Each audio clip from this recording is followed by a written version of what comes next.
What is Oh up? my gosh! Hello. We're almost at full We got strength. everybody. Yeah. Look at this. Look We're at almost that. at max power. We're Where is almost Melissa? at We've full been missing strength. Melissa. Missing Melissa. Well, konnichiwa and annyeonghaseyo. I finally came back Yeah, from fuck you, Asia, Dan. so I hope this trip was wonderful. came back from Korea and Japan, guys. That's why we haven't done the Geekly discussion. So we apologize, but we'll get it going.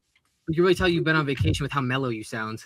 Jill Danny. Oh man, it definitely, guys. If you guys ever do take the trip to Asia, I'm telling you right now, it's gonna shift something in your brain, in your mind. Like it really does, man. It's a weird thing that you really can't verbalize, but experiencing their culture is such a mind shift, man. It's crazy. You sound happier than the rest of us, so I can tell. I feel like Heel I'm Danny already is stressed out. I've been in America for like 2 days, and I'm already stressed out. I'm like, man, bump this place. Did you eat lettuce, man? That's what you're. That's not stress. That's bubble guts. That's bubble guts. That's true. All right. So, we should be back to full strength pretty soon. I know Melissa's been busy working on a bunch of projects, so hopefully she'll be back with us in the next coming weeks. We're gonna run through a couple of topics really quick because Marcus is only with us for the first half today. He is in the middle of some festivities right now. Let's see what we got with us. We got Shannon with us. We got what up with us. We got 420 with us, who just watched Dead for the first time. Oh, nice. Oh, nice. With us. Nice. We have King Matthew with us, and we have a few other people out there as well. So, let's start off with some things. A lot of movies have come out recently, and over the last couple of weeks, Marcus and I have talked about Colony a lot because Colony is fantastic. So, it's officially here in the States. It's an amazing movie. Marcus and I had the screener for it, which was magnificent. One of the best zombie movies that have come out. But we're going to talk about two other movies. It's one of my favorite movies this year alone, period. Oh, yeah. Wow. Yeah. Oh, wow. Yeah. Colony is number one, and I think only one movie is going to be able to knock it out of number one, and that's Godzilla. Yeah. So where can we watch it in the States? Well, right now it's in the theaters. So yeah, it's in the theaters right now. Yeah. We'll get you a screener copy. Nice. All right, so we're going to talk about two reviews real quick. We're going to talk about Buddy, and then we're going to talk about Teenage Sex and Death at Camp Miasma, however you pronounce that camp. We'll talk about titles too much for me.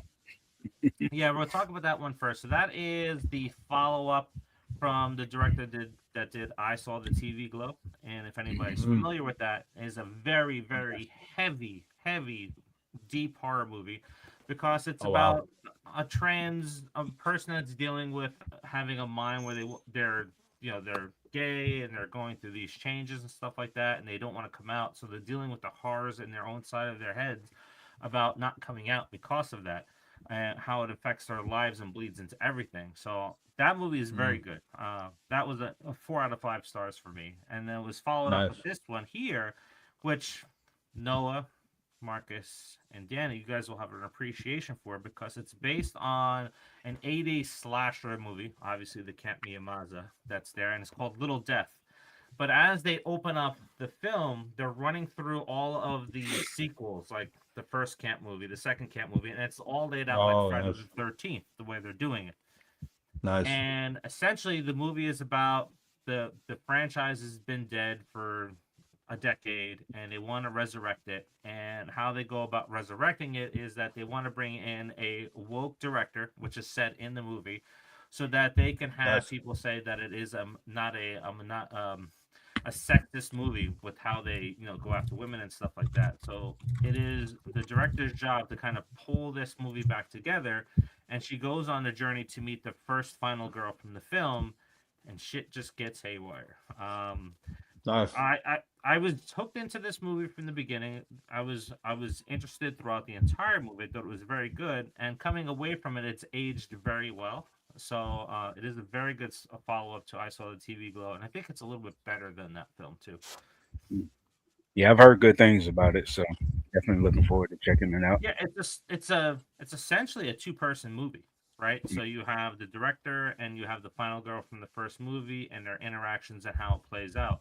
I will tell you Nice. this: if you're going to see the movie expecting to see teenage sex and death, it doesn't happen until 40 minutes in, and they do it to the most hilarious Typical song 80s. ever.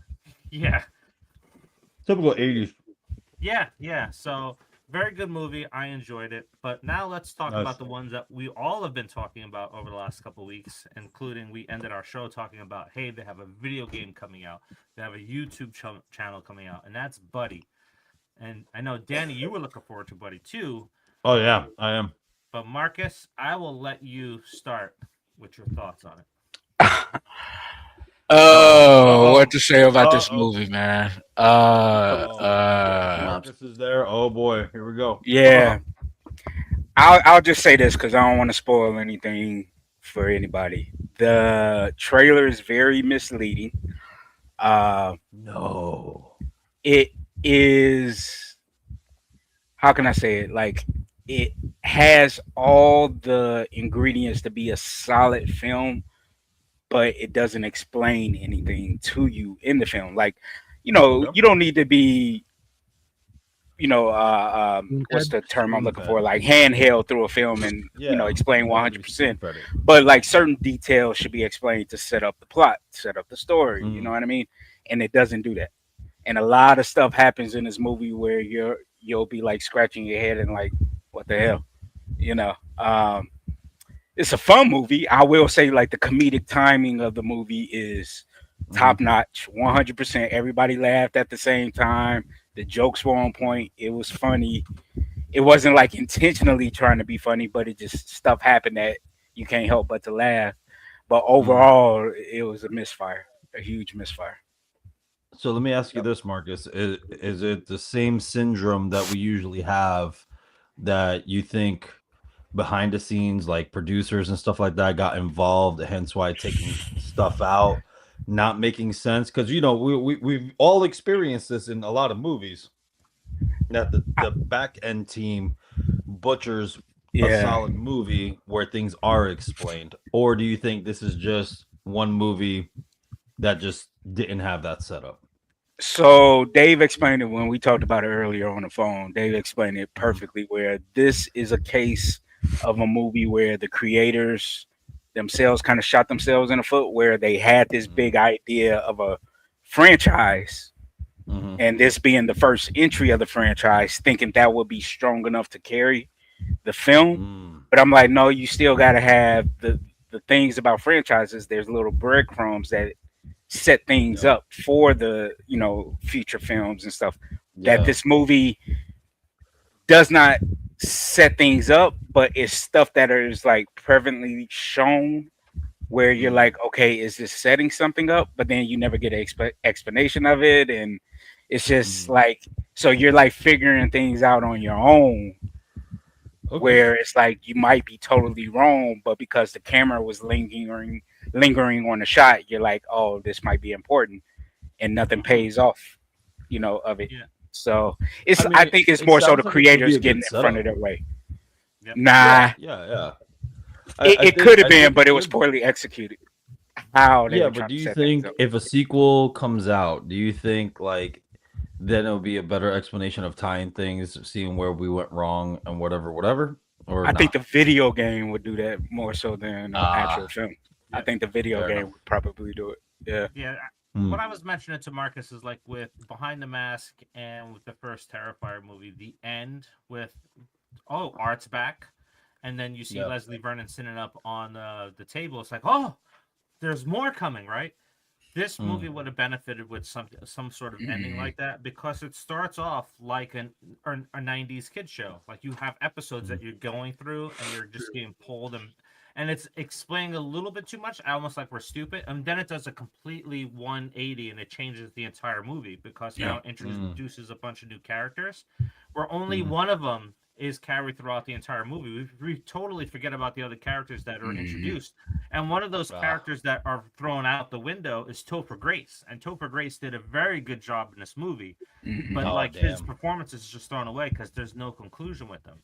So Yep. we have a bunch of things that are going on that's never kind of explained, and it felt to me like what they're trying to do, and like Lucas, you were touching on some things too before we were talking about like the YouTube horror and online horror is they want people, from what I gather, they want people to go ahead and theorize after this film on YouTube. So you go out there and you make your theory videos and stuff like that. You talk about like, oh my God, what's this with Buddy? What's this little piece mean? What's that piece mean? But I don't care about it enough to dive into it that much. And I don't think it's worth diving into it that much because it doesn't go well together. It just doesn't fit together. If they cut some things, I think it would have been better. Yeah. Gotcha. So basically, they didn't hook you enough to be that interested into deep diving into it. I'm wondering if it's rather more that they're taking that YouTube like ARG horror approach where you're probably supposed to have seen a lot of those YouTube promo videos that a lot of people are calling them. I think it actually just boils more down to supplemental story. And that's like a lot of what the Backrooms is. The Backrooms, you don't have to watch everything to understand what's going on in them. But you don't have to understand everything that's going on in the story for it, at least up to that point, to watch the movie and understand what's happening. Because the movie has a very clear cut, this is what's going on now, and this is how we're going to continue to push it through this movie. And I mean, even with the 16 or what I think it was like 4 or 16 extra minutes that they did for the Everything Must Go release for that movie. And it just added like a whole nother layer to that movie, which a lot of people unfortunately didn't see because they didn't see it again. But then the extra 16 minutes on YouTube. Go ahead, Mark. And the thing with Buddy is like they open up some doors with the character, right? And so you're like, okay, we're going to find some things out, just for that to fall to the wayside. And you're like, fuck. Just when you think you're gonna get something good about the character, you're like, okay. And it just pissed me off, man. So again, this movie has so much potential, man, but it was just I don't know what they were thinking as far as their approach and execution. So and if you don't mind me chiming in on this, I think Lucas, you made a great point too, is that I haven't seen Backrooms yet, but a lot of the people that I know that are not a bunch of YouTube dwellers and whatnot, they were very, very confused about the Backrooms. And I think that, with the modern day and age of technology and YouTube and whatnot, it's, nothing wrong with it. It's fantastic. But when you're getting into like modern day audiences, it's still not there yet of people doing the research and the stuff. They just want to go ahead and deep dive into the film itself. Right. So I think I'm sure. And like with how like regular commercial audiences roll, they're not gonna watch every single Backrooms video before they go see the Backrooms movie. They're like, oh, scary movie about something internet that I've heard about. I'll go see it. Buddy is unfortunately different because I think they did all of the extra stuff on YouTube as promotion for the movie. So it wasn't like it was already something that was established, had a following on the internet. It just was already known. Oh, this is going to be a movie, so you should go see it. And I think that's what I appreciated about Exit 8. I mean, Exit 8 was a solid film on its own. And then, when Landon was like, "Oh, this is a video game I played," I was like, "Whoa, what? It's a video game, right?" So, Exit 8 was a solid movie, and it hooked you enough, that I did want to research, what the game was about, et cetera, et cetera. You know what I mean? So I think for this movie, from what I'm gathering from what your guys are saying, is that it should have been solid enough for us to actually care about all the extra back stuff. But when it falls to the wayside, it's kind of one of those like, do I really want to? Unless, like I said, unless we're wrong and the sequel comes out and then shit starts making sense and ties things together, bits and pieces, fair enough. You know what I mean? But I can see what you guys are saying. So that's all I'm gathering. I honestly, from what I'm hearing about the movie so far, I almost hope that a sequel doesn't come out for a while, and that if they really are trying to push the horror where it's like audience ARG is augmented reality game. Audience interaction is the biggest thing. That's why the Backrooms got so huge, because of all the people that watched those videos got enamored with the idea of this second reality that just goes on and on and on, and started making their own stuff, as well as crafting theories about it, breaking down every little detail that they could see. I really hope that if Buddy 2 happens, it's after they've had some time to really build that audience interaction with it, because that's like the main thing. If you're gonna do something that's based on internet horror, or at least like internet horror ARGs and stuff like that, I love them. I absolutely adore them, because a lot of them are really well made, and they include every last bit of answer finding and theory seeking that the audience does with it. I love the Backrooms for it. And I just hope Buddy follows a trend that produces more creative output from the IP, so that we can actually have something to bite into. I think you guys have essentially hit the nail on the head. So, like with the movies that you're referring to, right? Exit 8 and Backrooms, and we've seen other bunch of movies that are crossed over. Those were done organically. This feels forced. They saw a trend. They saw a trend out there, and now they said, like, let's capitalize on the trend. Let's make it ARG. Let's make it augmented reality, right? Let's make it have that grittiness to it. And then, oh shit, let's create a Nintendo 3DS video game for it. Let's create a YouTube channel, put little shorts on there and stuff like that. Yeah, they're forcing it. You can't force it where the other ones have done it. It has to come from a place of creativity and just an idea, that you believe in, that you believe could actually work. And I feel like this movie was like Dave was saying, like it was forced, but it felt like a movie. It felt like a project that just it exists. Well, no, it just exists. Yeah. Like say like you were randomly. You know what? It felt like in comparison to like a hit series that has filler episodes. Where the filler episodes have nothing to do with the overarching story or whatsoever. It just exists. You know what I mean? And that's what this movie felt like, where it just a bunch of shit happens, but no payoff, no explanation, no world building, no nothing. The one thing I will say about this movie though was this movie was truly 100% FTK. Fuck them kids. I will say that about this movie, but that's about it. Yeah, I think the more interesting thing that they could have done. Also, I will say, Exit 8, definitely recommend you play it if you haven't. It's a good way to feel stupid while also pissing your pants, because you're like, oh yeah, you missed that, and then you start over, you fucker. But with the buddy stuff, I think it would have probably been, again, if they were thinking. I haven't seen the movie yet, so I don't know. I was also going into it with the mindset that this was going to be mindless fun going to see it. I wasn't thinking there was gonna be a deeper meaning. It's it literally is knockoff Barney killing kids, right? Like it's everything that we've all talked about is, oh, what if we made this into a story? It's basically that. If I were the people behind this, what I personally would have done was create a kids show before I started the movie. And then in the kids show sneak stuff in, like sneak in little glitches in the frames, and then pull that video and then re-put it out after a day or two without any of that content in it. Because then it's exactly what you're talking about. They did, but they did it in the trailers, and they already showed off immediately. Yeah, well, that's not even but I mean, like, you put out like 20 to 30 minute videos on YouTube.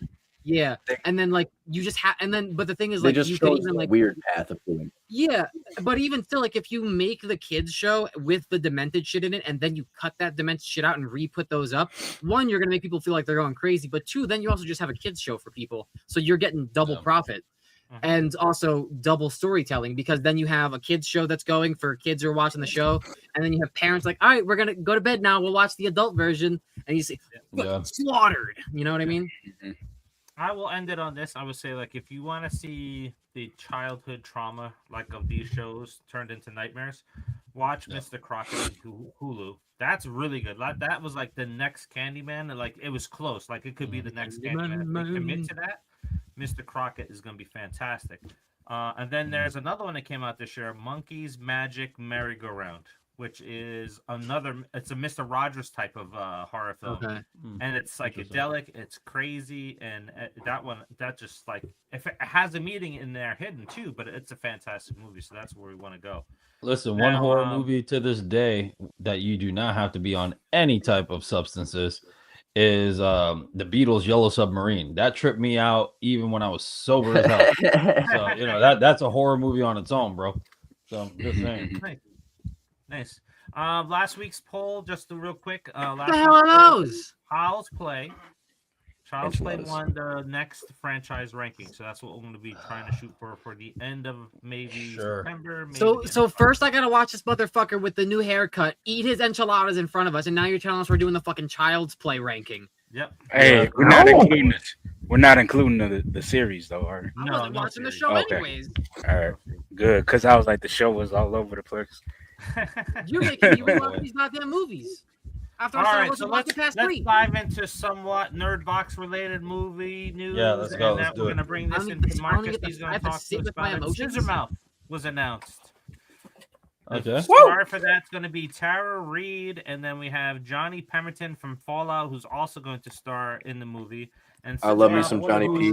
I wonder who a part of Nerdbox was a part of that. Yeah, I wonder who on our panel was a part of that. Marcus, excuse me. Marcus, tell us about this movie. Yeah. So this Scissor Mouth, man, I've been attached to this project like 3 years now. Yeah, about 3 or 4 years now. So it's from writer-director Deborah Richards. It's set in the 80s.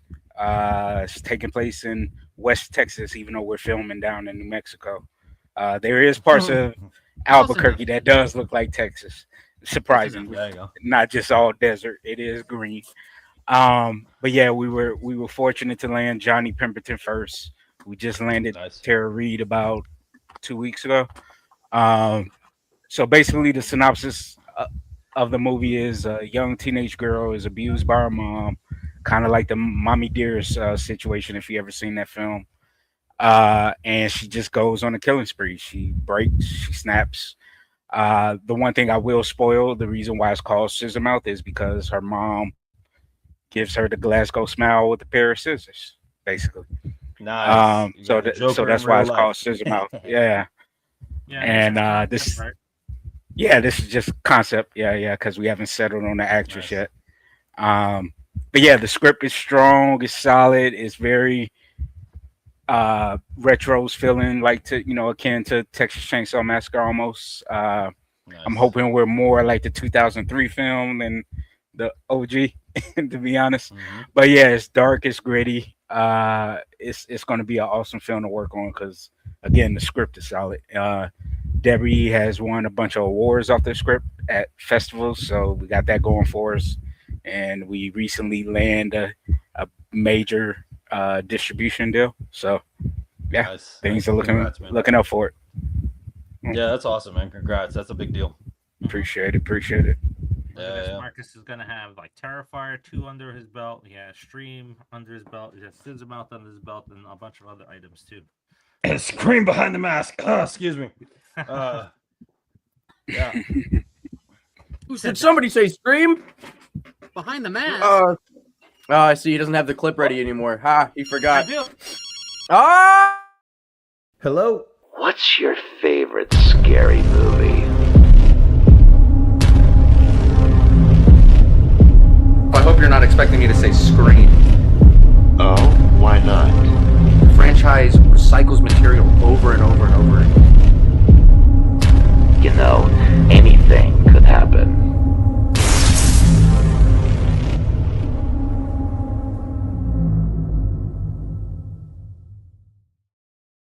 Whoa! Yeah. Whoa! It's almost like he had it, just not ready. And Dave, if I can, all the time, no one needed to put on his Spider-Man snuggie. Sorry, guys, I was suiting up. Yeah, there you go. All right. Dave, if I can. So when do you guys think you're going to start filming? We're hoping to be able to film probably in the spring when the weather is much nicer. Because it does get cold down there in Albuquerque. So yeah, we're looking hopefully for a spring shoot and have the movie out by this time next year. Yeah. Nice. Yeah. So we're going after some heavy hitters to play the mom Angela. Debbie particularly wants Pamela Anderson. I want Lena Headey. So we'll see. We're fighting over who's going to take the lead of that. So. They both know that they're getting me as the mom. Yeah. And your nose getting waxed. Yep, Dave, should we tell the folks the update with our film? Sure, let's give a Marcus. Are you heading out now, or? Yeah. Well, I want to hear this, and then I'm gonna head out. All right, go ahead, Danny. All yours.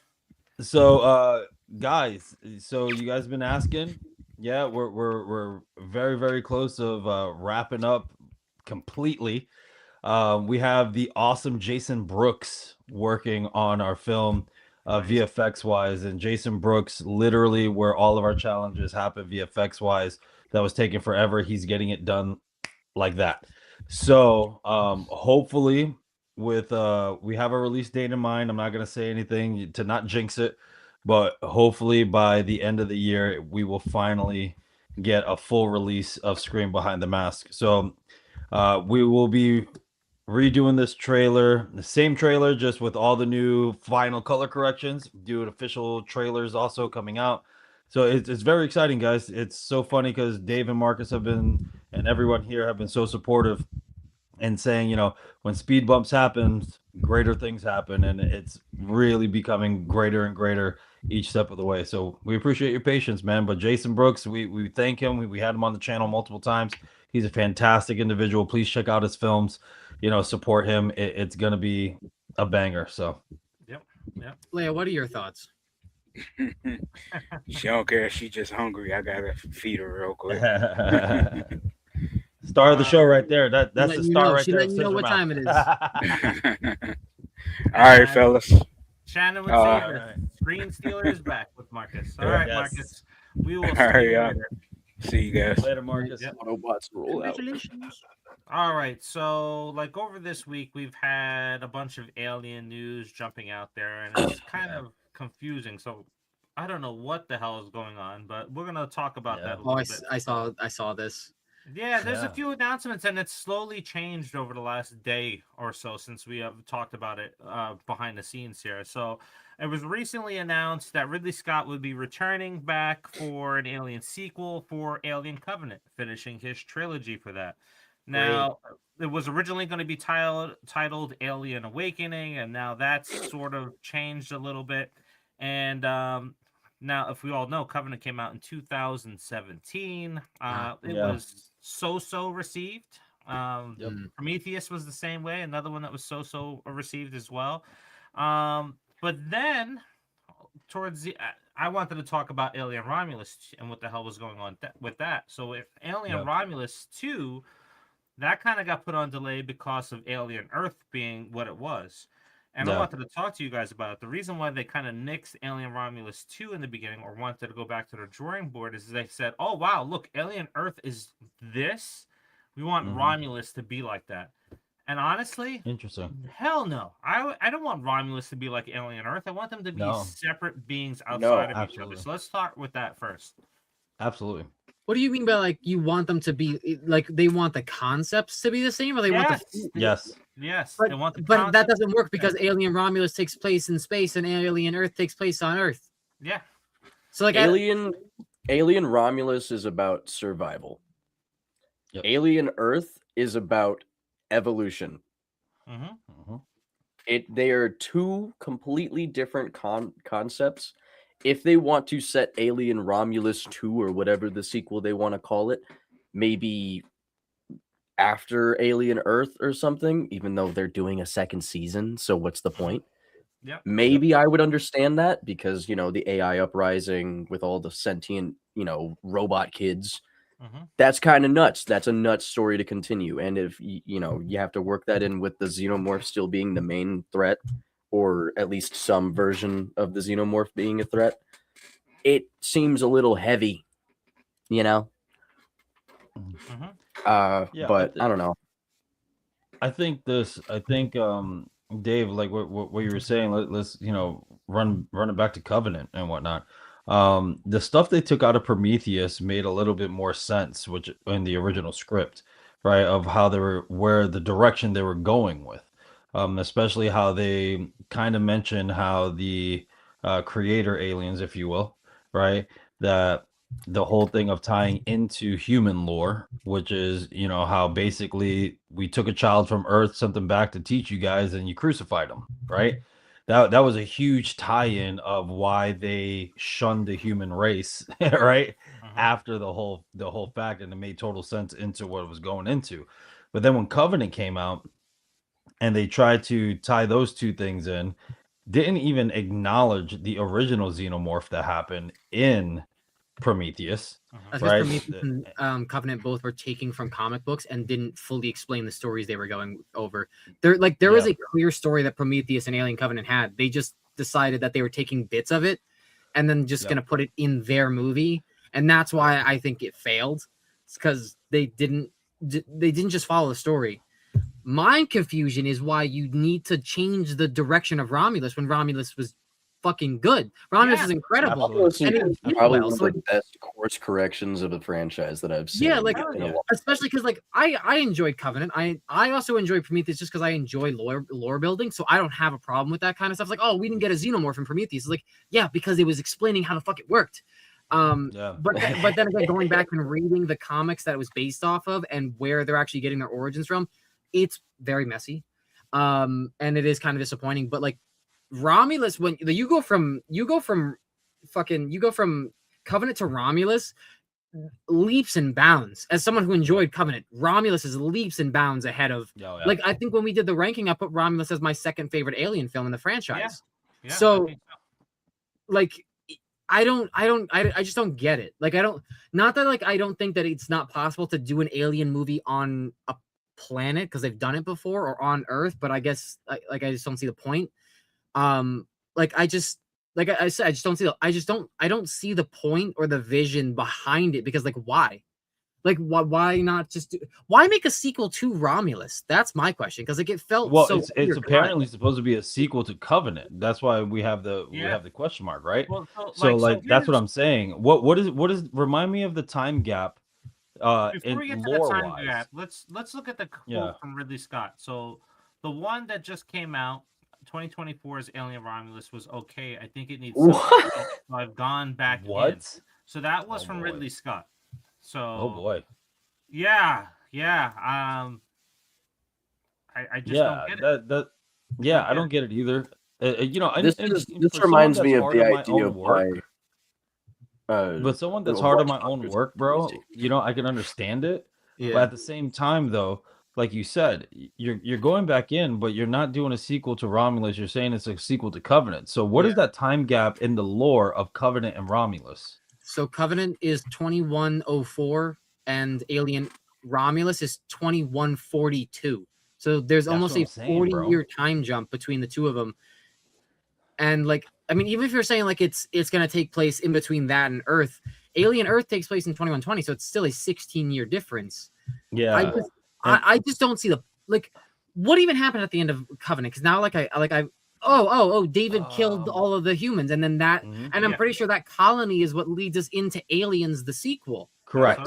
So then are we just getting that colony base and what happens? Because that I'm okay with. Like because I've been wanting to see what happened on the colony that led us to the sequel of Alien.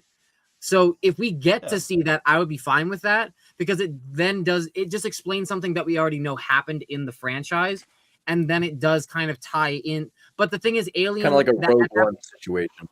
Yeah, the problem with that is that it would have to take place after 2122, because Aliens takes place in 2179, and the first Alien movie takes place in 2122. Yeah. So that means that this colony existed since 2104 and then didn't go haywire until 2179. So they had 75 years before the aliens started hatching or someone found them. So like it. Unfortunately, it's kind of confusing already with the fact that but I mean, I guess also we don't know how long the ship took to get to the planet. We also would have to imagine that the planet would have to be colonized in order for it to become infested with xenomorphs. So that's going to take time. So like I can understand that time frame. Just make the final movie in the previous trilogy. Just make it that way. Do not make Romulus be a standalone film. Then don't make a sequel to it. Because I don't want to see David cross over with Rain and Andy. I don't want to see that. They're separate stories. I don't need to see them collide. Like, I think we talked about it like 2 years ago and maybe a little bit last year. If we want to see anybody cross over, we want to see Ripley and maybe Rain cross over because they're more aligned on the same path. That's who we want to see. I don't want to see the robot cross over with them. No. Unfortunately, it's impossible for them to cross over. Because of the time frame between Alien and Alien. Well, I get it. Yeah, I understand that, but that's what this is. No, we were saying that if we wanted to see I got you. The sequel to Covenant, like the second Romulus. How? It doesn't make any sense. If they're talking about combining Romulus and Covenant and making that a crossover, I don't want that. But if they're going to make a third movie about the Prometheus trilogy, and it is connected to the universe, I would just prefer that they do the colony story and we find out what happens on that planet. Yeah. I mean, at best, you put the I don't remember the name of the android in Romulus, but you could throw him in it because he doesn't age. But I mean, I don't know, man. I agree with your dad. Don't do that. Like, just leave it as the third and final Prometheus movie, right? The third and final one. And to your point, Noah, I agree. Make it how it ties into Aliens, and that is it. Yep. Leave it alone. Yeah, that's that's exactly right.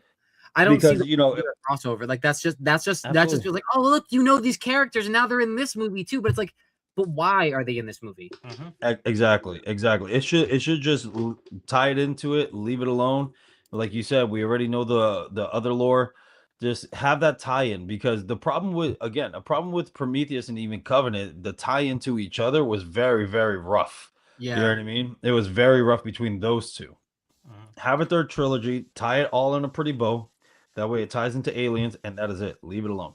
Yep. Right? We don't need it to be like Earth. We don't need it to be like anything else. Just leave it alone. Now, if they're doing a Romulus sequel that's in the year that you said, you know what I mean, to push that forward, sure, whatever. But if we're trying to tie it into one thing, that's it's too much, man. Too much chaos. If you want to bring a character into this into this final, whatever they're calling it, this final Alien Prometheus movie, and you want to have it's almost, oh hey, look, this is in a different movie.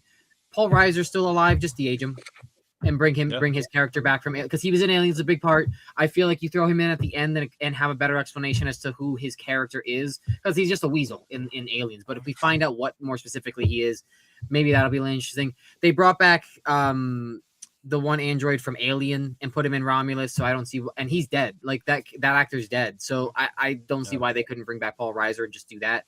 But I don't want to see anybody from Romulus in this. I would rather us just get a sequel to Romulus, but at the same time, like, I don't think it's necessary. I think what they did with Romulus was good to the point where, like, I could just get another standalone Alien film and be okay with it. Yeah, because there are so many Alien comic books to where it will be okay. There are Alien comic books that revolve around xenomorphs being the main character, and they're fucking good. So, I mean, like, I would be fine with literally, like, any standalone film. If you want to do a trilogy, then think about it before you make it.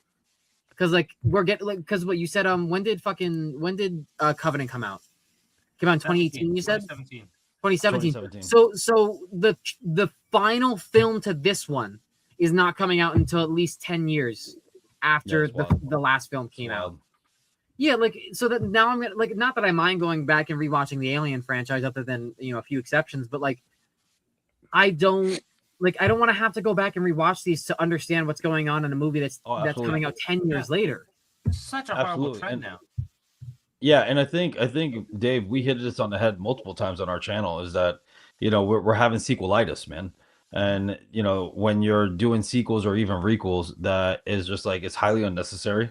You can world build as an individual, and sometimes this stuff is explained better with either flashbacks or dialogue, or even like, oh, you find these artifacts that explain, you're reading a book or reading archives or whatever that ties in everything together very simply and very quickly, and it just keeps it moving, right? We don't need to see every bit of detail. That's like if you're filming a scene and this dude is walking from point A to point B, but then you're showing like A1, A2, A3, A4, A5, A6, A7, and you're like, dude, we don't need that. Just A to B is fine, right? We don't need all the minute details to be shown to us 24/7. It's that spoon feeding stuff that we don't like. You know what I mean? It's like we're awfully intelligent. The audience is awfully intelligent. Please, don't insult our intelligence. Just give it to us. You know what I mean? Yeah. I thought like Romulus made aliens scary again. Like aliens very scary as a kid, right? And it's still to this day, right? Like we were testing out a pilot show where we were doing reactions, right, for the first Alien. Yeah. Like, you sat and watched it with Riley. What did she think? Did she think it was creepy? Yeah, she's a fan of the franchise without seeing the franchise. Yeah. So like Romulus made it scary again. Like I actually felt that terror and that dread again that I haven't felt since a kid from watching those movies. Well, yeah, you hear nothing and then you just look up and you see, Father, is that you? Yeah. This giant fucking baby coming. See, being a parent's hard, man. You run away from your responsibilities and then they come after you. Yeah. But no, that entire scene is so fucking cool though, because you have Dora the Explorer giving birth to the giant slender baby, and then you have her falling out of a spaceship. Now, granted, it's not practical. Obviously, she would have been sucked out of the spaceship in zero gravity, whatever, right? Who cares? It's a movie. But like the visual effects that you see of the planet and the asteroid belt, and then it's all silent. That, like, I love the realism behind that. I love the way the scene looked. And then just, no, it's getting closer. No, it's going to hit the asteroid belt. No! And then it hits. And then you're just like, oh, God. Like, I was, in that entire final sequence, I mean, granted, the entire scene of face huggers just jumping at us, like, fuck, gross. No. Like, I think that, honestly, their only misstep with the film is that they showed the X-ray scene in a trailer. I don't think they should have done that. Yeah. I think that should have been something that was shown in the movie itself and teased in the trailer. Like you see her going like this and then grabbing something and then she dies. I still think about that as a misstep in their trailer. But other than that, that movie was fucking phenomenal. It was, And the fact that they use mainly practical effects, because those creepy little moving faces, they're animatronics, they're fucking remote control. So one, creepy as hell. Two, where can I buy? Yep. Like everything about that film was like, it was screaming yes to me while watching. It's the same thing when I'm watching Alien. Like it's just like, yes, please give me more. It scares the shit out of me. Absolutely. I can't. And who would have thought the shy android from Alien Romulus would be our new Black Panther? Was he? Am I mistaken? Was he also in the Long Walk? He was. He is. He's the second main character, or the second main character. Another movie that made me cry. I bawled my fucking eyes out. Jessica. Well, and we're demonetized. Like, after his performance in that, we all said it's like, man, this guy's going somewhere. Yeah, honestly, both of them in the Long Walk they should be getting more role. I don't remember who the other guy, like the other actor's name is. I know he's a nepo baby, but like I think you mean Philip Seymour Hoffman's son? That's his son. That's his son. It's kind of like a Jack Quaid situation where like I didn't know that he had famous parents, so it's like just based off the performance. We're off topic, but both of those movies, fantastic, and all it required was just a little care in the storytelling. No. Like you can't sit here and say the facehuggers are not your irrational fear. We're like, what if one does show up though? Yeah. Yeah. I gotta get one of the eggs yet too. I think they're like $400, but they're life. Yeah, I'm telling you, we can just make one. We should probably try to make one. We use paper mache. Yeah. All right, let's switch over to some video game news. So I forgot about we have a new Silent Hill game coming out, Townfall. So it releases September 24th of this year, and it is played from the first-person perspective. It takes place in 1996. So they're biohazarding it. Yeah. Simon Ordell, our character on the screen there, repeatedly finds himself waking up in water next to the docks in a town of St. Amalie in Scotland. Simon must discover fragments of his past in order to understand the connection to the town. So he's Darth Revan. He's Darth Revan. So he's Darth Revan. It sounds like a Silent Hill. That's exactly what Silent Hill is, dude. He's got no memories of why he's there, what's happening, and then he's got to keep replaying it until he figures it out. It's Silent Hill. Yep. Silent Hill F was awesome.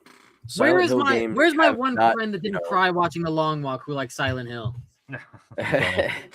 Nah, but I mean, it could be good. Dope, you know? Yeah, man. I mean, like, I'm just worried about later adaptations, man. You know what I mean? Like, this is going to be a movie, or a show or something, dude.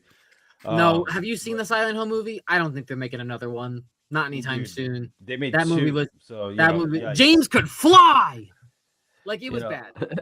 I'm just saying. I don't know, man. Like, hopefully it's good. I mean, like you said, they're biohazarding it, man. Biohazard is a really good fucking game. I really enjoyed that one.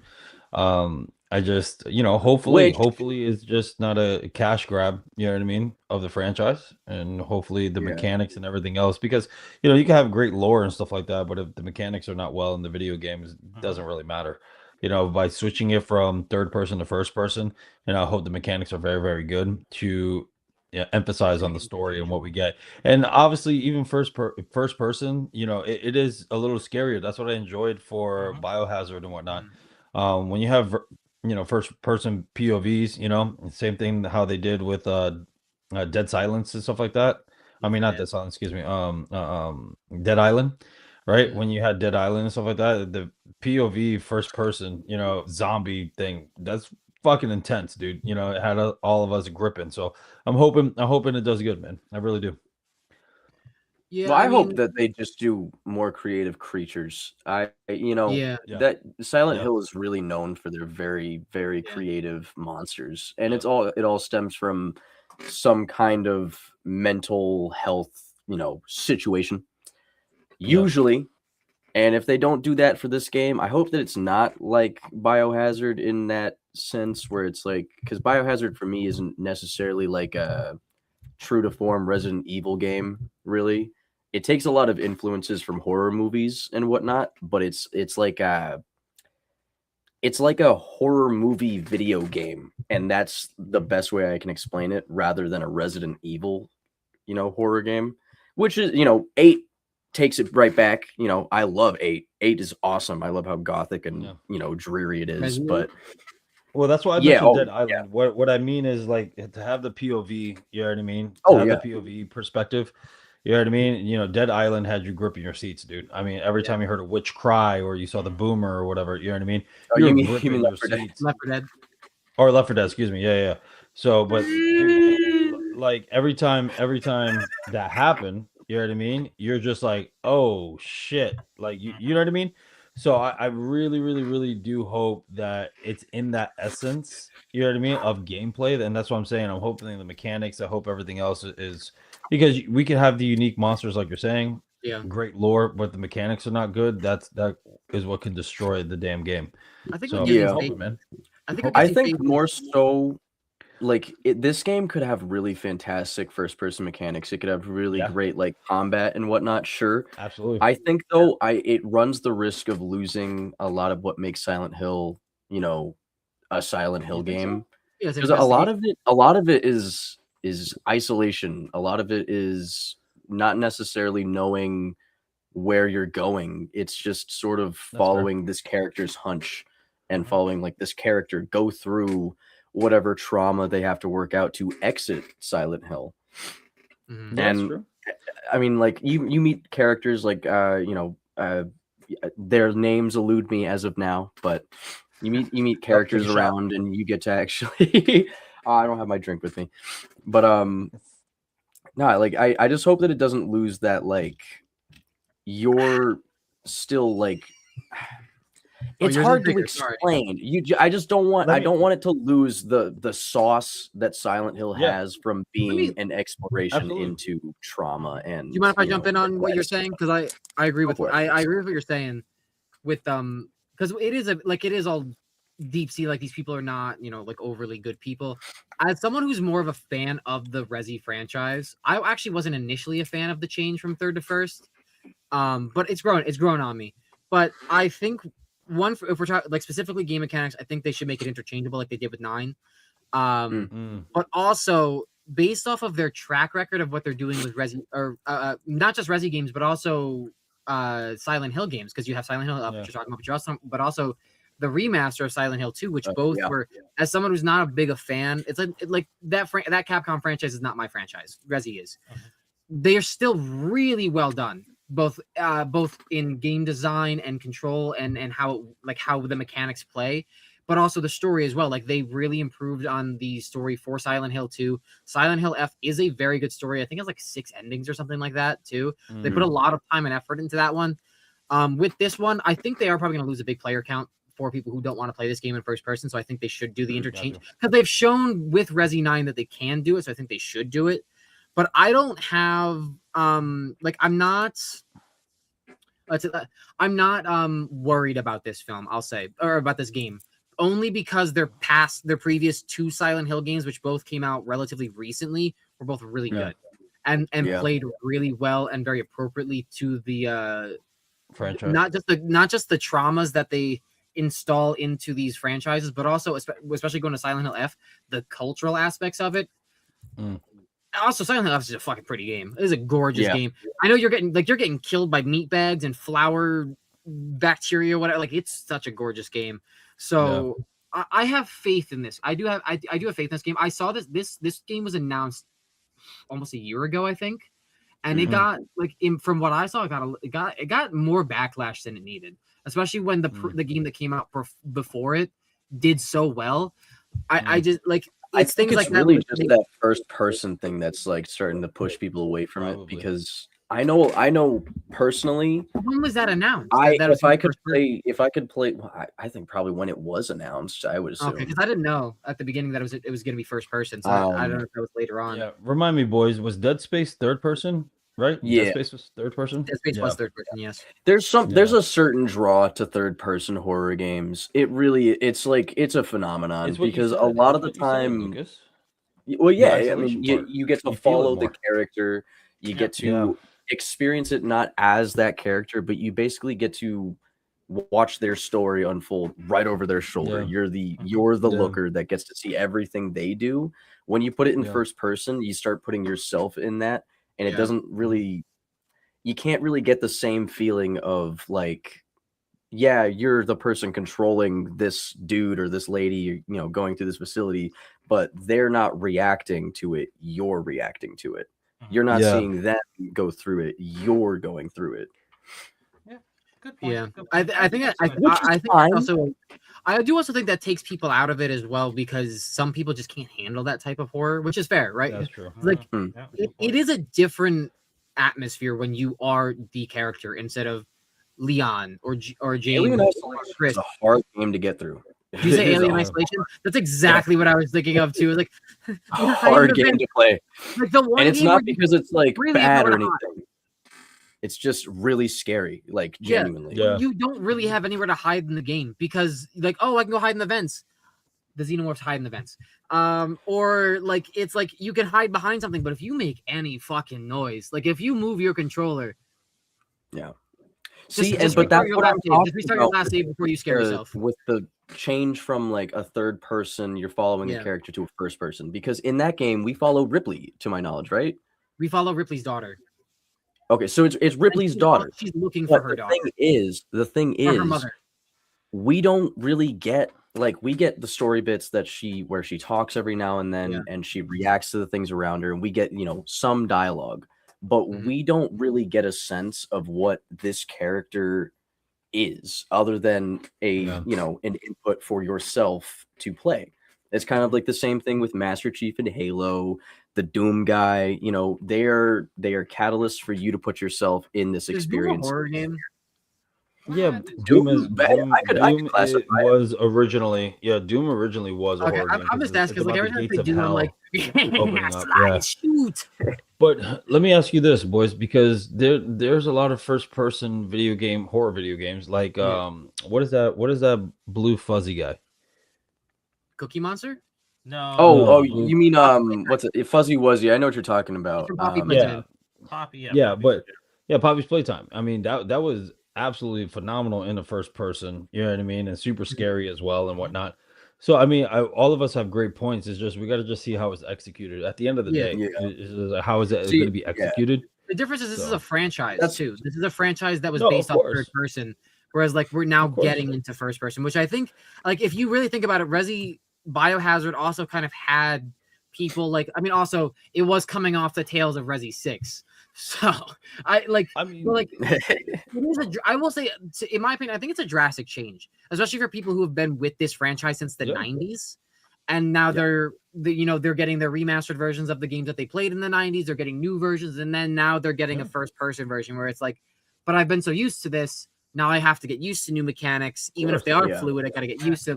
And if this is, obviously, yes. I don't think there's any reason to like have concern about because the overarching is like, it plays well and the game is a good story. That's it.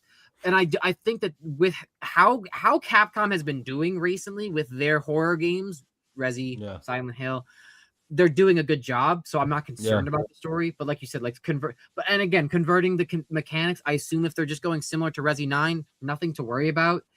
But like I like the way that I'm looking at it is like because of how drastic of a change it is. Because like this, like when did the first Silent Hill game come out? Like it had to have been earlier mid 90s. Yeah, it is in the 90s. Mid 90s, yeah. So like if it came out let's say it came out in 96, that's 30 years. Yeah. So it came out in 99. So like just shy of 30 years, people have been playing this game in third person. I do think that it kind of like because again, for me, I had that issue with Resi 7. I've been playing the franchise in I wouldn't necessarily say third person if you count the original games. They're fucking weird. But like they're not first person. I'm seeing the characters, but instead we're getting Ethan who doesn't have a head. It's like what's it called? Asymmetric. I think this was asymmetric top down or something like that. It's nothing that I think the game is going to be bad because it has a first person perspective. I just fear that it's not going to have the same kind of Silent Hill sauce.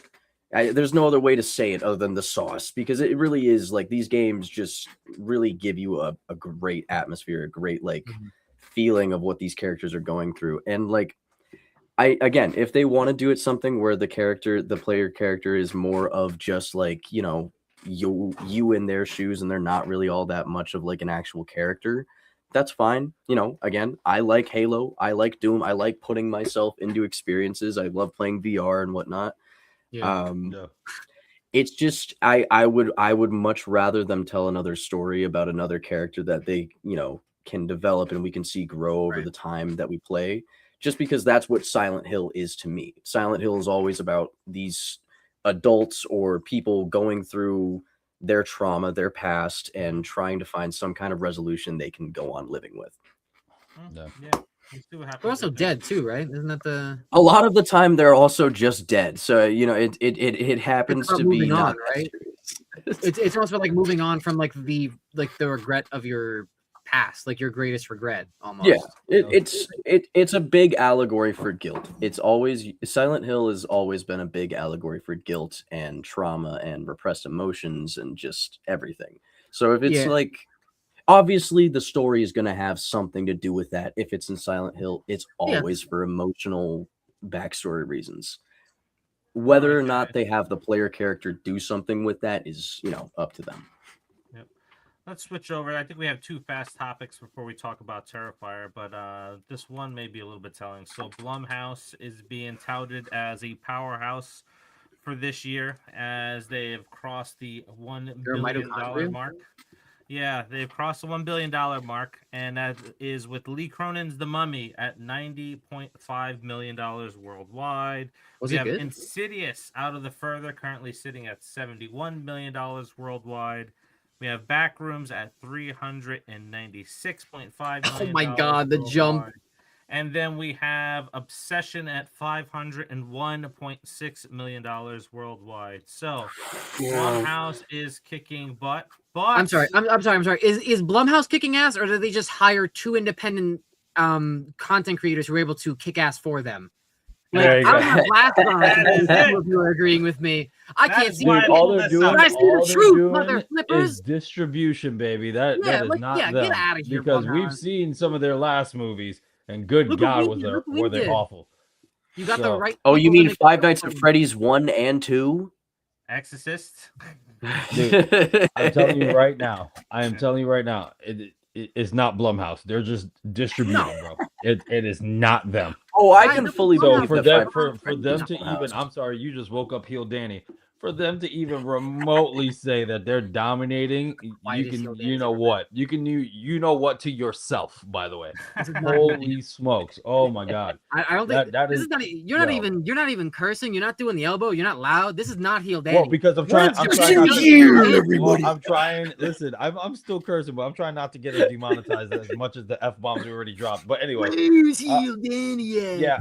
All I'm saying is, man, just for the fact that this is a damn little slogan of Blumhouse dominating, absolutely not. Absolutely not. Please and thank you. You know, it's like when you do a group project and it's the one guy that takes all the credit for it, and you're like, dude, you didn't even contribute anything to this project. You were just a part of the team. That's exactly what this is. You just for once hired the right people and then shut the fuck up and sat back. Oh, demonetized. Yep, demonetized again. Yeah, you guys, I really wanted to cover this because, like, we have original IPs versus existing IPs, and this is based off of thinking about Sinners last year, and now there's Oscar talk around Obsession. So it's just like, yeah. So, the only thing I can see, honestly, is that, and now again, I'm going to be a little critical. The only thing I can see Oscar worthy from Obsession is the actress's performance, her alone, and that is it. Yeah. She carried that movie. Like, her back must hurt. That's why they made her Rogue. Her back must hurt because good God, did she carry that movie on her back? I will dude. say though, the guy that played Bear did a fantastic job.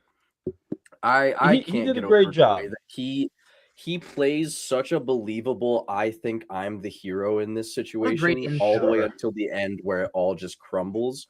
And I think his face, his emotions, his dialogue all sells it. I'll give you that. I'll give you that, Lucas. But I am telling you right now, it's kind of like The Dark Knight. Okay, Christopher Nolan's The Dark Knight. If there is no Heath Ledger, it doesn't work. If she was not in that movie, it doesn't work. As good as his performance was, which I agree with you, no. She's the reason why, bro. She is the reason why. I just want to share my screen here real quick to show you how, and you know what? It's a sad decline for Blumhouse because I think a lot of us really liked Blumhouse. We did, bro. Back in the day, we're putting out a lot of quality stuff. But if you take a look here, right? We have Insidious Out of the Further, garbage. We have Soulmate, which was so bad. Soulmate is so. Let me put Lucas' face back in here. Hold on, let me get. What happened? There you go. Putting Lucas's face back there. But we have Soulmate, which is god-awful garbage. We have the movie Strung that went straight to Peacock. Man, that got like a 0.5 star out of 5 for me because that movie's just boring and garbage. The Obsession, good. The Mummy was not that great. Then we have Five Nights at Freddy 2. I have no idea what the hell this is and where this went to Nome Sigas. Black Phone 2 was good. But then it was decent. Lost Bus, I wouldn't 2.0. It's like a lot of these are just garbage movies that they've released. Oh, Wolfman, a basura. Yeah, Wolfman, horrible. House of Spoils, never even heard of it, so it's probably horrible. Is Night Swim that Afraid is trash. Is Night Swim that stupid horror pool movie where it's like a possessed pool? Yeah, get out of here. Yeah. Get out of here, Blumhouse. You little child thinking you know how to do things. Look at you trying to put the square block in the circle. Blumhouse had nothing to do with Mr. Baker, man. Baker did that on his own, and again, it was raving on film festivals, and then he was talking on distribution deals, and he just decided to go with them. You know what I mean? They had nothing to do with that film, nothing except for distribution, dude. Yep. Now, I didn't get because it broke early today, and I didn't get to throw it in there. But it looks like Markiplier, his next steps is to help the young directors and horror filmmakers come up now. Good. That's his next direction there. Good. Honestly, if Blumhouse had gotten involved in Obsession, they probably would have said, "What if we made Bear the hero instead?" Oh my god, dude! What if Bear doesn't die? How about that? Like what? I can't wait to see the Markiplier Grant. What if Nikki is the actual villain in this? Yeah, right. Oh my god! Don't even. Like Blumhouse, sit down, play with your Legos. Yeah. Yeah. No, because everything's gonna work out in the end. Dude, that was my problem, and I told Dave this a long time ago. I enjoyed the original Black Phone. However, if they would have left it that the sister was crazy and it solidified the mom was crazy and none of those visions were real and her brother ended up dying at the end, oh my god, that would have been a brutal ending and it would have been incredible. Was that an idea for that? Huh?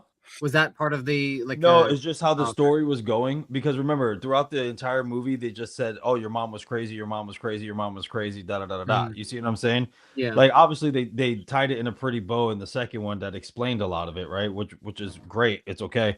But what I'm saying is, man, in the original, when they kept hinting at the mom was crazy, and then they showed up to the other house, remember, and it was not the house that he was in, dude. I was like, yo, man, that would have been amazing, but they didn't do it because one of the perfect endings out of a Blumhouse film to me, which I was like, oh, was Upgrade when he got the happy ending, but it wasn't a happy ending. It was just the chip finally took over completely. I was like, oh my god, because they kept hinting at it with the VR stuff. Remember, they're like, oh, some people rather stay stuck in their alternate reality than what's actual in real life. And then for that to pan out in the end was absolutely incredible. So, I was rooting for that, but whatever. I definitely think it would have been interesting for the Black Phone. Seeing it, well, I mean, I didn't know anything about the Black Phone going into watching it, but I watched it late because I was gonna go see Black Phone 2 and then I forgot. But I saw Black Phone, and as I think I was just overanalyzing it too much because I'm listening to how they're talking. I was like, oh. So she also had special abilities, and because nobody believed her, combined with the fact that she's probably watching people in her mind get murdered and their kids, it made her go crazy. And then she killed her. Did she kill herself, right? Like that was my that. Yeah, that was how. Like I assumed that she was just getting so many, like almost like Professor X as a kid when he's like the voices won't stop kind of deal, where it's like she's actually seeing that stuff, and then because nobody was listening to her, and also because it's just so overwhelming to see visions of things that you can't explain. She just ate a bullet because of it. But that I do like what you're saying, where it's like, what if she was just crazy? But then it's like, are we just calling women crazy in this movie then? No, dude, that wasn't the take on it. But honestly, I understand. No, I know that would have been cool as shit, man. Like what a terrible, like twisted ending. You know what I mean? Kind of like Upgrade, like. Because if you think about it, Blumhouse was going down that direction that you don't necessarily need a happy ending. So it's kind of one of those, man. Like I was just like, oh man, what a twist and what a gut wrenching ending. Yeah. Like similar to Upgrade. I'm just trying to connect it to if the mom's crazy and then the daughter's crazy, why? Like why are they crazy? Like what made them go? The dad was an alcohol. Well, the dad was an alcoholic and abusive. Remember in the first one. So you never know. Psychosis develops over your environment, man, and so you never know that because of the dad, doing all that shit, that could have played a big part into that. You see what I'm saying? Yeah. So it's just I thought that would have been a cool shit, but whatever, whatever.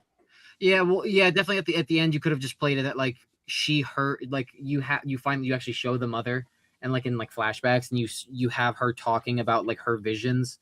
And then the daughter's kind of mimicking the visions, just in her own words, to kind of see that she's not coming up with her own ideas of what the visions are. She's just regurgitating it in a way that's I'm having these visions or whatever. I think that would have I think that would have made sense. I didn't see the Black Phone. I was told that it was a nightmare. It could have been a coping mechanism. You know what I mean? There's a lot of coping mechanisms, like you're saying. It's a coping mechanism that she lost her mom. You know what I mean? I don't know, but yeah.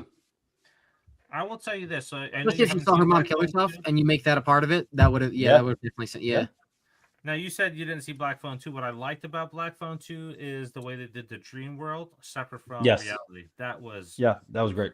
Yeah, that was fantastic. Yeah, that was great. You know, like I said, I enjoyed the first one better. I did enjoy the first one better, but you know, it did tie up a lot of loose ends in the first one. You know, so I thought that was pretty cool, man. And the visual effects were amazing. That nobody could see the spirit except for her, and then she's fucking.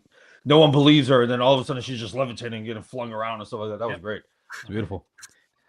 All right, guys, let's go on to our last topic before we talk about Terrifier 4. And I'm going to ask you this question. No. Does anybody care that No. RoboCop is coming back for 8 episodes on Amazon? I've only seen the remake. Yeah. But I do like the actor they chose. I think he's Amazon shows have been pretty fire. I'll watch it. I like Stevens. Listen, I liked him. I liked him in Godzilla X Kong New Empire, but he's also very comedic in that. So if you're gonna take out the aspect of comedy for the character, because I've only seen the remake. He plays serious well. He plays serious really Like, well. There's a show I didn't even see I think where he plays like a stepdad. I've or only something. seen the remake as a child. But like, okay, so here's why I think that it actually will do well. It might be good because it's coming out during a time where the digital age is feeling like a threat to the human race. Okay, so I think it makes sense now more than ever. And we're probably, if this does well, you're gonna get a Terminator sequel. Oh no! Please, no! Let it die! Let it die! Let it shrivel up! We're gonna have old man Arnold back. Jesus Christ! Movie that Christian Bale I saw the trailer for that when I was in the movie when they made the new one with like the 2 upgraded androids, and he's like, and they bring him back. It's like, why is he old? He's supposed to be the Terminator. He's a robot. Why is he aging? Our love is purely platonic. I was like, motherfucker, that doesn't explain the wrinkles or the gray. Why are you old? Dude, I don't know, RoboCop, I didn't even care about the remake when it came out, just to put it to you that way. You know what I mean? Like, I don't know. For me, I was just like, all right, cool. You know, the original RoboCop's awesome. And then when the remake happened and I saw the trailer, I was like, the trailer didn't even entice me for that remake, dude. I was like, I don't know what the original's about. Really? Like the remake is more so an investigative story about RoboCop solving his own murder. Yeah. Which again, it's the original. For me, that's the original. I love the original RoboCop. Watching the remake and that being the story behind the remake, I think it was a good movie. I do like also Gary Oldman's in it. You really can't lose with Gary Oldman performing. But like that story of like he's RoboCop, he's trying to figure out like who he is and everything about, and also seeing the scene where he's alive and you only see that he has a lung and a head, and he's like, "Why didn't you just let me die?" Also, yeah, great question, because that's horrible. Because they also show like his son gets to see that at the end. It's like, well, it's the whole idea in the RoboCop world that everything has been so corporatized that they don't even let police officers die anymore. They will keep you along keep you alive as long and as artificially as possible, just so that you can keep serving, the corporation. And that's a big thing with the, I like RoboCop for that reason. I like the remake. I think it was really badass. I can't lie. The suit looked sick as fuck. And demonetization me. That shit looks cool. It was nuts. It went crazy. And when he had the original colors on it too, that shit went nuts too. I cannot lie. You're coming with me. But I think that it's going to do well. One, because it's Amazon, and I have faith in Amazon TV shows. Shit. I haven't seen a bad one that I actually horribly hate. Spider Noir was awesome. Invincible is awesome. It's not animated, obviously, but you get the gist. Although an animated RoboCop might be good. An animated RoboCop would be badass, and that'd be something I could see the medium going for a while. Especially with all the comic book crossovers with Terminator, Alien, Predator, you could just start branching off. Transformers. I grew out of RoboCop. Like, I loved it as a kid, and I just I don't need. I'm not interested anymore. I think it's the deeper themes of RoboCop really stuck with me, just because of I love the games Cyberpunk and the tabletop neo-futuristic games where it's about humanity versus complete corporate control. I love that stuff because we were also born into complete corporate control America. So. Okay. But no, I don't know. I think it'll do well. 420 Slayer just recently bought the first 3. Nice. Ooh. Yeah, I'm not excited for it. It's not on my. Is there only 3 in the original franchise, or is there more? No, this is a trilogy. Okay, so the trilogy, the remake, and then this new show. Yeah. I didn't know there. Honestly, I didn't know there was a part 3. I thought there was. I knew there was a I'm one. pretty I didn't sure know there's there was a anything trilogy. past the 1, and then I just thought it was comic books after that. Like like Alien and Predator were comic books, and then they made the movie. So I thought it was kind of just the same deal, but RoboCop just didn't take off in the same way. Did not know. Yeah, didn't. When we were kids, it was huge. Well, yes, robots. It's robots and a RoboCop shooting motherfuckers. I will say to let you know how not popular RoboCop is now. They released the game years ago, and like every time there's a sale, it goes from $50 to $5. You want to know how much I got it for? $2. Which sucks because the game's actually pretty cool. The game is really cool. The game is actually nuts. If you do end anybody out there. Trilogy. Okay. I'm going to have to go back and watch the trilogy now. So, like, honestly, I know we said this was going to be a quick one, and we're about to breeze off this topic, but knowing that there's going to be this TV show, and because I also have more faith in Amazon Prime shows than I do other shows, because I also do enjoy Reacher. I just like seeing a big man beat up assholes like that. Like, that person's bad. Oh, his bone's in his body now in the wrong way. Like, you know what I mean? Like, I just like the worst thing they could do for the show is CW it, and that's like the only. Yeah, well, it's only 8 episodes, so they can't do that. Well, thank God, but like, please don't let this be like a CW drama. If this is going to be 8 episodes, something tells me they're going more off the remake storyline than the original trilogy. But I would have to go watch the original trilogy to see what that. Well, the original is still has a lot to do with RoboCop trying to figure out his own death and whatnot, and find out why this happened to him. But it was also just more of like a gung ho action movie hero a lot of the time.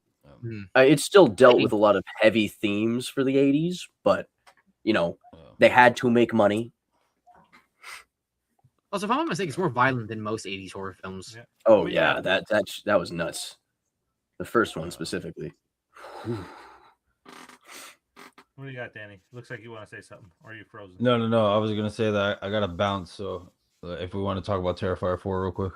Yeah, let's do that. So we're going over to Terrifier 4 with one of the biggest spoilers released from Funko. Jonathan Shaw, Funko. No, oh wow! So oh my God, the little rat! So it was confirmed.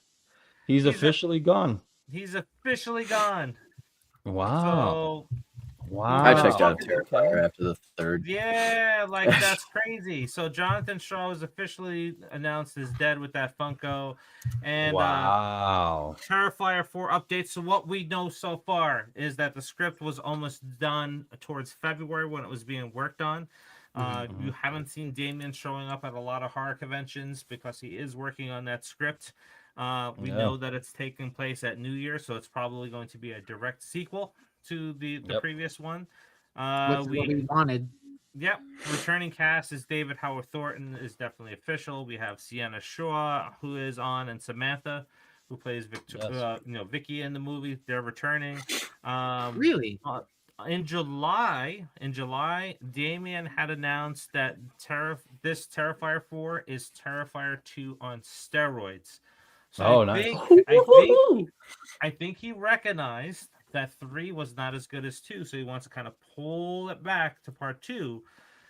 But here's the thing that we all probably. Am I the only person that appreciates the lore building between 2 and 3? Like, I like the lore. No, we like the lore. It just wasn't as good as 2. Yeah, it was. I don't think the lore. I don't think the lore had anything to do with what people were against in 3. It felt like 3. If I don't want to put words in people's mouths, but if for me personally, it felt like 3 was more of let's see what we can get away with gore wise. Yeah, I agree. Than the emphasis of the story like 2 did. 2 did a lot of gory stuff, but 2 was more into investment of the story progressing, etc. I felt like this one, we had great lore between 2 and 3. However, it was just like, let's see what we can get away with. You know what I mean? And just absolutely with the gore to the max. Yeah, because I rewatched it, and when I rewatched it, when we were doing the Christmas horror movie rankings, like it did make me uncomfortable to watch all this stuff. And then when I went back and rewatched it with my partner and Lucas, we all watched it together. Like, I'm watching it and I'm just like, I'm actually getting sick.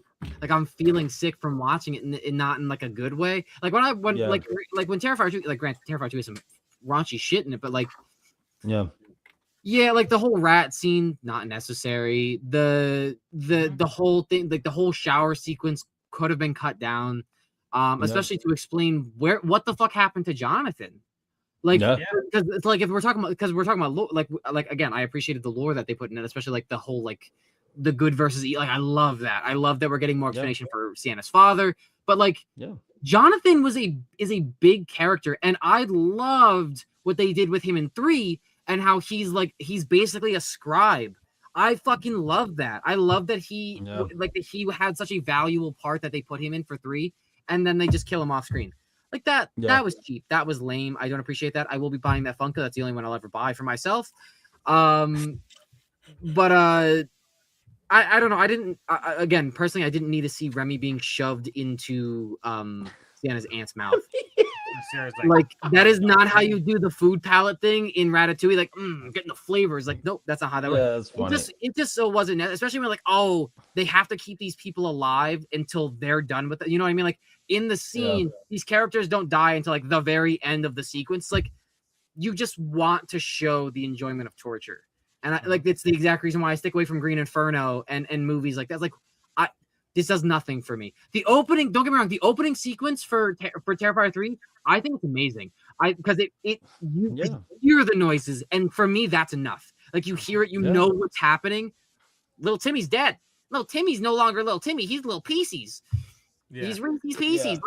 Like I said, if there's nothing wrong with the whole, again, depending on who you are, there's nothing wrong with the torture scenes or anything like that. Yeah. But what did it do to progress the story? It really didn't, man. It was just like I said, it was, hey, how can we be bigger and better than 2 as a movie as a whole? I felt like, hey, how can we outdo 2 as in disgust people and you know what I mean, all that other jazz. That's just my personal opinion. Well, you know what the thing is, too, you could have cut so much of the excess gore out that was not needed, and then give us Sienna going back to like we've talked about it, but Sienna going back to the Terrifier and getting Dagger. Like that Dagger was in hell, was it not? How the fuck did she get it? I would like to know. And maybe it's like the sword of Gryffindor, bro. It just shows up to the people that need it. I don't know what that's referencing. I have the mindset Harry Potter, the sword of Gryffindor, dude. I don't like Harry Potter. Wow. Wow, shut up your Hufflepuff ass. In jail. Lucas, I have the mindset of these movies kind of like watching Family Guy.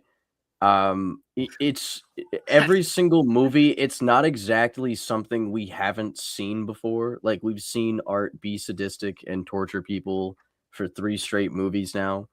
And none of it's exactly pushing the bar, I guess it would say. Like, sure, there's some crazy shit that happens, but I'd say I mean half the shit he does in 2 to me is worse. Specifically the bedroom scene, and I will always talk about the bedroom scene is like Mortal Kombat guy almost threw up watching that. Absolutely disgusting, nasty. For me, is not as bad as. But like I said though, like it progressed. It was gruesome. It was brutal, but it still progressed the story, man. I felt like a lot of these scenes were just to do it. You know what I mean? It's just like, oh, we're here. You know. For me, it's like in Terrifier 1. It was a lot of like Art didn't really have any like targeting for these people. There wasn't anything about them that, made him want to target other than like this girl looked at me in a diner. Now, I'm going to go murder her sister and whatnot. That's a good segue for what Damien announced is that in Terrifier 4, the first 15 minutes is going to explain the origin of Art the Clown and a David Lynch style filming of it or storytelling of it. This was a Family Guy cutaway. It's a Family Guy cutaway. But Dave, you and I talked about this many times. Is just that like, is it necessary? Like, if it's pivotal, if it is pivotal to the entire franchise and to the story, sure. But like you and I said it before, it's it's a very, very sticky situation, man, because we rather not have it at all. We rather not, you know what I mean? But if it's pivotal and is executed well and it progresses everything, then sure. But I'm scared, like you are, Dave. I'm very, very scared. It's almost like when we got the origins of Michael Myers, and it totally took us out of the, the scary boogeyman. You know what I mean, if you will. Oh, what, in Rob Zombie's film? No. We're talking about in all of them. Yeah, in the originals. Yeah. Oh well, I mean the first two are fine, but I don't watch anything. Oh, I mean I like 3, but that one's not connected. He's driven by a. I feel like Damien Leone. That's his how his name. Yeah. I feel like he almost I almost get the feeling that he maybe sat in too many conventions and listened to too many people in his ear being like, I really wish I knew where art came from. Oh my gosh, like you should totally tell an art origin story. Like I feel like he almost got bombarded with ideas, like doing all of like the horror fests that he does and whatnot, in the movie festivals, and all just the people that are talking in his ear about the story. Because realistically, what relevance does, like Danny's saying, what relevance to the story does Art's origin have, other than like the demon bit? I get that. The demon bit origin open. Well, here's the thing, right? Like the one main theory that's been traveling now since the last 2 films is it Sienna's father, right? And now you got the first 15 minutes that's going to give you that answer. Nope, it should be revealed. It should be revealed later. Exactly. At the end, if you're going to reveal it at the end, not at the beginning, because that's going to kill a lot of suspense with it. It's like, oh, is it? And I disagree with that point. We're gonna have a big Darth Vader moment where he's gonna mime the word "I am your father." You lose the suspense of who Art is, but you gain the suspense of knowing something that Sienna does not. That is pivotal to her character. No, now, I think that's just as important. Because you also you're talking about like the biggest reveal of Star Wars, and then you still have the 3rd movie, which people still love for some reason. But you already knew the answer to who Darth Vader was, so I don't think that necessarily takes away from it. No, I don't think he should be your father. I think he should be some random ass serial killer that they talked about in the beginning of 3, not connected to Sienna. I'd rather that be teased throughout the entire last film. Exactly, because even in Return of the Jedi, if we want to talk about the Star Wars relevance, even Return of the Jedi, Luke didn't believe it, remember, the entire time until he meets Darth Vader towards the end of the movie, when he allowed himself to be captured, and he said it. He goes, you were once my father, Anakin Skywalker. And that's when Darth Vader's like, oh, so you finally, you know what I mean? You finally believe it and you finally got it. Because this entire time, even though he said it, doesn't mean that he was until Luke confirmed it in dialogue. You know what I mean? Yes. And so, and here's the deal. What I'm getting more into, what's non-Star Wars related, if you want to stick to horror, that's what destroyed Saw 7, is that we had for years theorized the doctor from the first one was the actual killer, that he was the actual protege of Jigsaw, and then you show him in the beginning of the fucking movie confirming us. You know what I mean? So then by the time Saw 7 ended, you were like, I don't care, dude. Like, you're like, there's no reveal. Like, if they just left that alone and revealed it at the end that we were all right, that would have made that movie way more elevated. Way more elevated. But that's why I don't want this, man. I don't want it. Another thing, if we're gonna reveal any like parental knowledge, and this is just in the circumstance that we're going down the timeline that Art is for sure this Sienna's dad. If they were to reveal that 15 minutes into the movie, it also just breaks like the whole idea that Sienna's our main character. We should be learning things with her rather than before her. Exactly. And especially like if we were to learn, we have to learn about Art's origin. Art's my dad. But like even still, like regardless of who Art is, we're still learning stuff without her. No, I know. I'm just using this bit as an example because like regardless, Sienna should be the one to find out, and we should see her find out rather than being shown it. Because that works better story-wise. That it doesn't take you out of what's going on. It keeps you right here in the now where, Sienna's having to deal with this problem, and she's not just going to be like, or you know what, because it gives them an out to have an actually like interesting encounter with that. Because as soon as Art's like in any way like, oh, I'm actually your dad, this, that, or whoever, it's going to be one of those things where it's like, no way, and then they're going to fight because they've already explained it. They don't need to go through and have a big scene where they go through and talk, or they have a big monologue or whatever where they explain it then and there. They have already explained it, so they don't need to do anything interesting. I would prefer a reveal that Art is the reason why Sienna's dad died, because he's the one that's drawing. He's the one that's drawing up about the sword, about good and evil. And you find out later in the movie that the first person that was chosen to basically oof Art or these demons or whatever was her dad and failed. You know what I mean? Beautiful. You know? Yeah. And that can go with the whole lineage of like, this is why she's chosen. So that's more of a backstory for her. But like Lucas is saying, let that be revealed throughout the movie. Don't just give us this on a silver platter. I think you could still do it in the opening in a different way. Whereas like, the opening should pick up right at the end of the last one. Exactly. Where she's chasing him down. She hits the bus. She finds the bus that he's on, but the bus has been, desecrated with the two people that were on it. And then when she gets there, she sees two things. The book that the lady was reading, The Ninth Circle to Hell. She opens it up and she finds the drawing of herself in there. And then you get the first 15 minutes, you get that 15-minute origin of whatever the hell it's supposed to mean, whether it's her father, whether her... Like, that makes much more sense than doing any type of origin in general. Oh, it almost feels like a Evil Dead recap. Like, it's going to, like, she'll find the book, and then we start scrolling through the pages, like in Army of Darkness, and we get, like, oh, this is the Ninth Circle of Hell, and we go into, like, because this is no, because that's not what I'm saying. That's not what I said. I said she finds the book, and in the book she finds her page, and then you get the origin of Art, not the origin of the Ninth Circle from Hell. But that book would reference the origin of Art. The origin of Art is going to be Jeepers Creepers. That's why he was frozen from part 2 and part 3. I didn't watch Jeepers Creepers. But it's like going from Christmas to New Year. So, like, this would have to be almost like a flashback, a scene. Like, how do you get that in there? And within a week span, we discover that in the first 15 minutes. It doesn't make any sense. Dude, the first 15 minutes is going to be All Hallows Eve. Well, because a flashback is not taking place in between the 6 days between Christmas and New Year's. Anyway. I hope we're getting punked. I hope so too. I think we're getting an orange, you guys. He's been saying this for quite a while now. Oh yeah, listen. I know it's happening. Trust me. I'm hoping we're getting punked.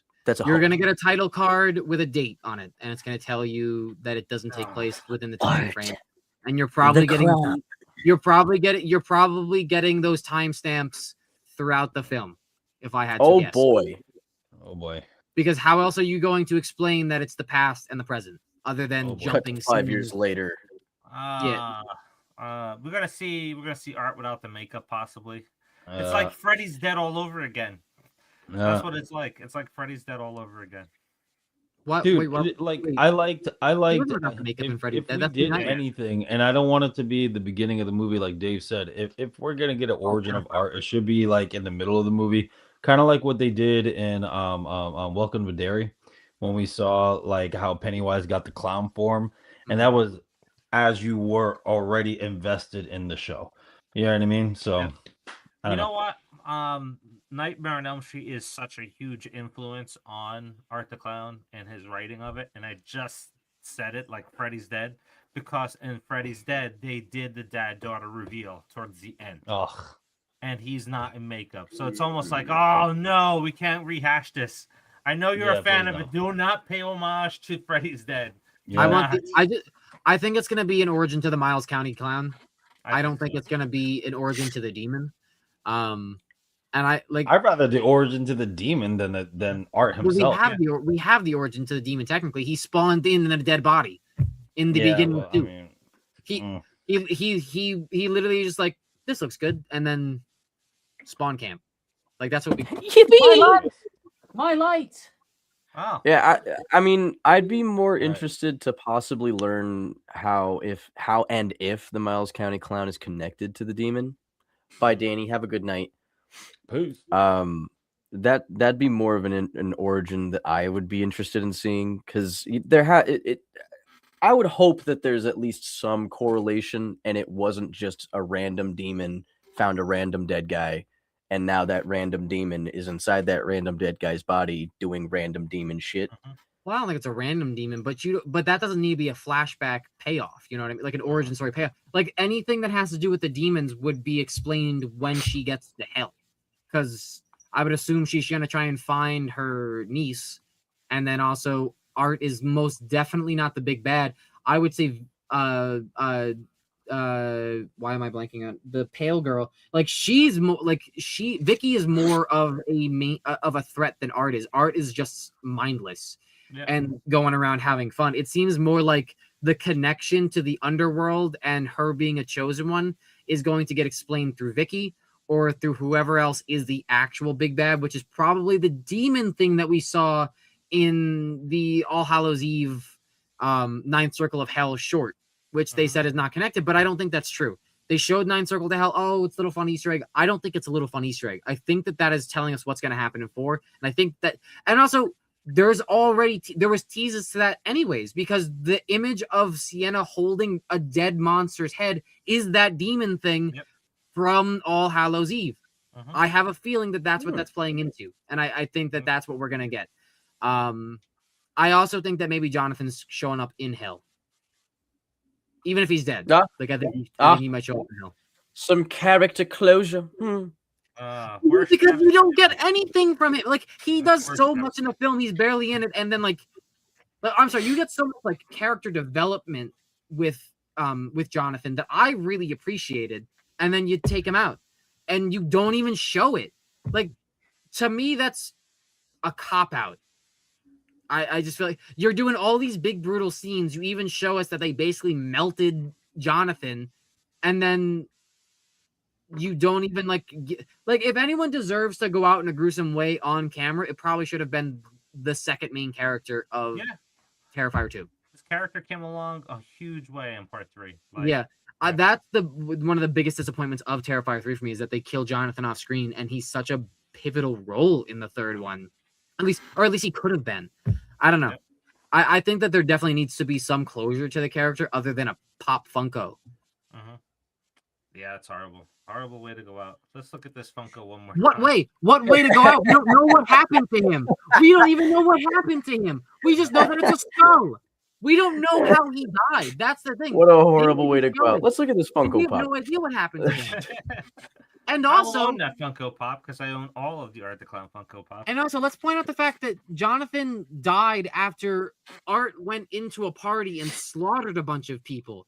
So we didn't even see that scene. Like you do the rat torture so much scene. missing. I know. No, that was the Ice Nine Kills music video. Don't you know?